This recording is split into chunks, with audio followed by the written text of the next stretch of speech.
Selamat pagi saudaraku yang dikasihi oleh Tuhan kita Yesus Kristus. Kita bertemu kembali dalam renungan pagi kita. Kita berdoa. Terima kasih Tuhan atas nafas kehidupan yang Tuhan berikan bagi kami hingga saat ini. Inilah kami Tuhan dengan segala keterbatasan kami.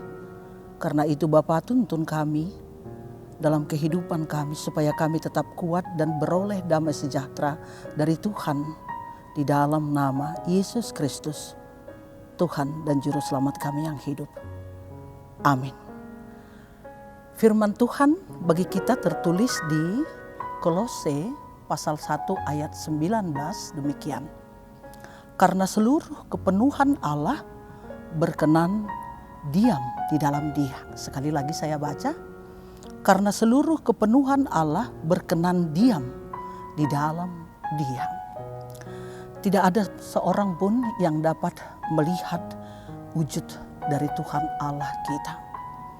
Itu sebabnya Tuhan Allah mengutus Yesus Kristus ke dunia ini. Supaya manusia dapat melihat Allah.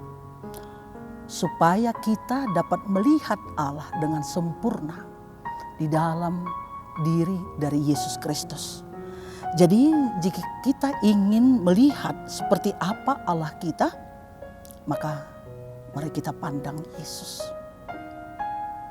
Saudaraku yang dikasihi oleh Tuhan kita Yesus Kristus, sumber keselamatan yang kita peroleh satu-satunya adalah Yesus Kristus.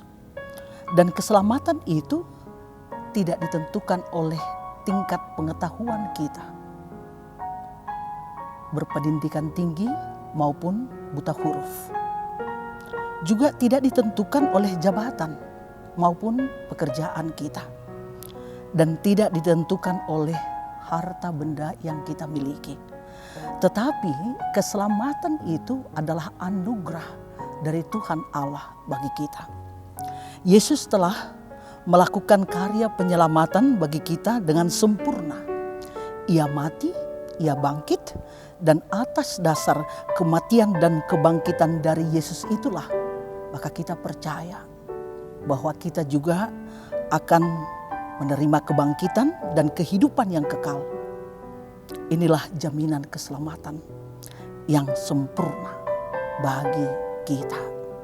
Jemaat yang dikasihi Tuhan, selama hidup di dunia ini, kita pasti mengalami berbagai kesukaran, kesulitan, dan berbagai penderitaan. Kesulitan dan penderitaan itu bisa saja terjadi karena kesalahan kita. Namun bisa juga terjadi karena di luar kendali kita. Pada saat kita menderita, bisa saja kita menjadi ragu-ragu akan kasih setia Tuhan kepada kita. Damai sejahtera juga akan hilang dari kita.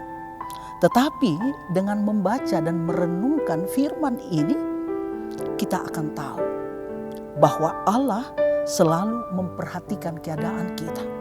Dan pasti akan menolong dan menyelamatkan kita. Supaya kita tidak kehilangan damai sejahtera dalam kehidupan kita.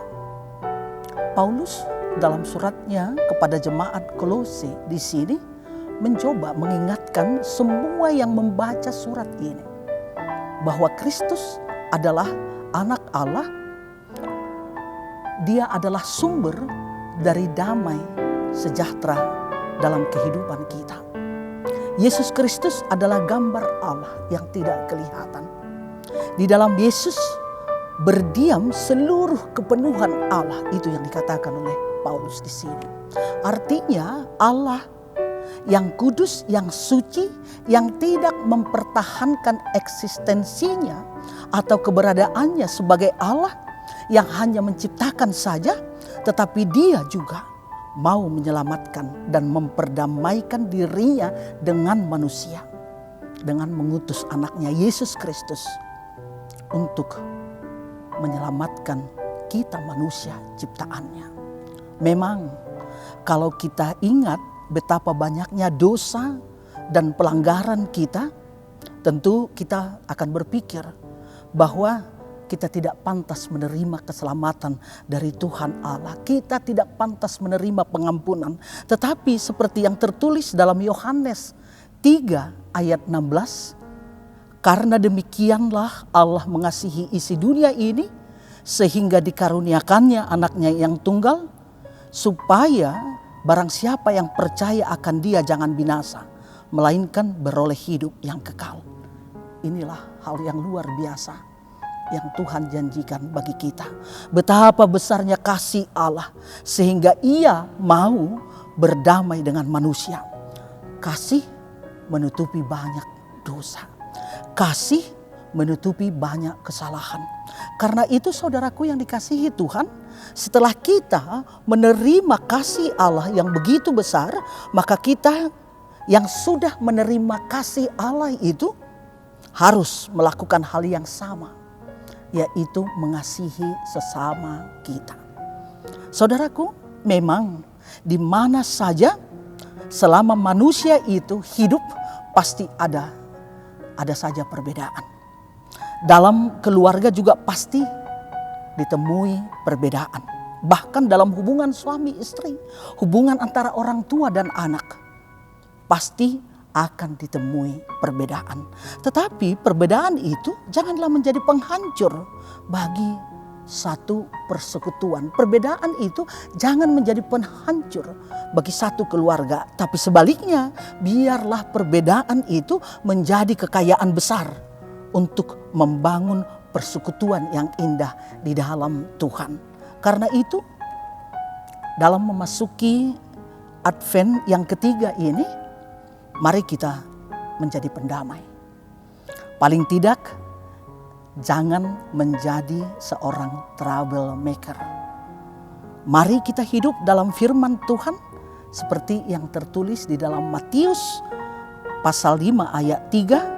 Berbahagialah orang yang membawa damai karena mereka akan disebut anak-anak Allah. Artinya, janganlah kita sampai kehilangan hak kita sebagai anak Allah hanya karena mempertahankan perbedaan yang berakhir dengan perpecahan. Oleh sebab itu, saudaraku yang dikasihi Tuhan, bersyukurlah dan bersukacitalah atas keselamatan yang sudah dianugerahkan oleh Yesus bagi kita. Percayalah sepenuhnya kepada Allah. Allah ada di dalam Yesus. Dan mari kita percaya, mengamini itu, dan kita hidup di dalam damai sejahtera Allah, di dalam kasih dari Tuhan Yesus. Amin. Kita berdoa.